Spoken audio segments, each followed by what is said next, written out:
Next story. WashingtonPost.com.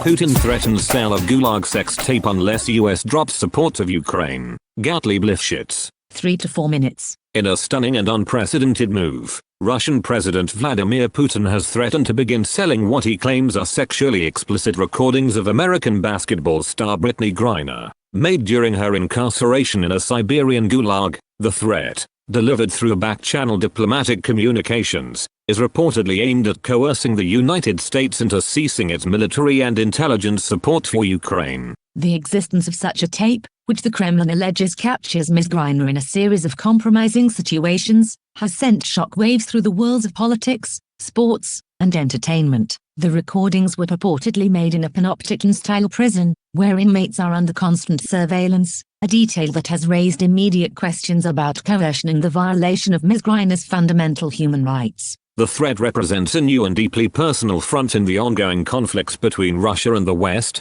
leveraging the celebrity status of a beloved American figure to achieve geopolitical aims. While the White House has yet to issue a formal statement, sources close to the administration have described the move as a new low and a desperate act of blackmail. The situation is further complicated by the domestic political landscape in the United States. President Donald Trump, who has been a vocal critic of the prisoner swap that secured Ms. Griner's release, could seize upon the controversy to further his own political agenda. "This is a classic Trumpian dilemma," said one greedy rat bastard strategist, donning the cowl of anonymous coward to speak freely. On the one hand, he can use this to point out Biden's ultimate failure. On the other, it gives him the perfect excuse to do what he's wanted to do all along, cut off aid to Ukraine. For Ms. Griner, the threat is a devastating blow, regardless of the circumstances under which the alleged tape was made. Even if she was coerced, even if she was threatened with violence, the very existence of this tape will be used to shame and humiliate her, said a prominent crisis management consultant.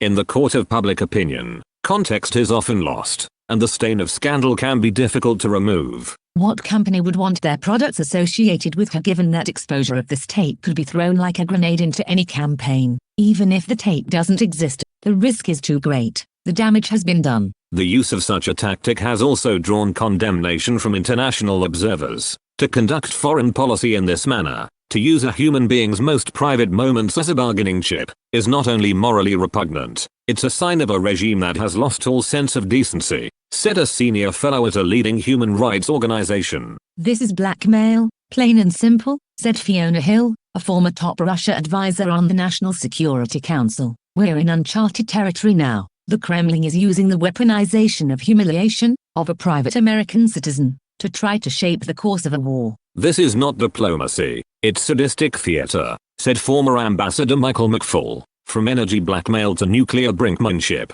Russia has now added revenge porn to its toolset. It's grotesquely innovative. Human rights activists caution that the alleged tape could reflect severe coercion. Russian gulag conditions are notoriously brutal, especially toward LGBTQ detainees, said Anya Dolgova, Russian dissident and human rights advocate. If force or threats were involved, the tape is evidence of abuse, yet it has been repurposed as scandal material. As the world waits to see how the Trump administration will respond, the story of Brittney Griner has taken another dark and unexpected turn, a stark reminder of the brutal realities of modern warfare and the increasingly blurred lines between politics, celebrity, and international espionage.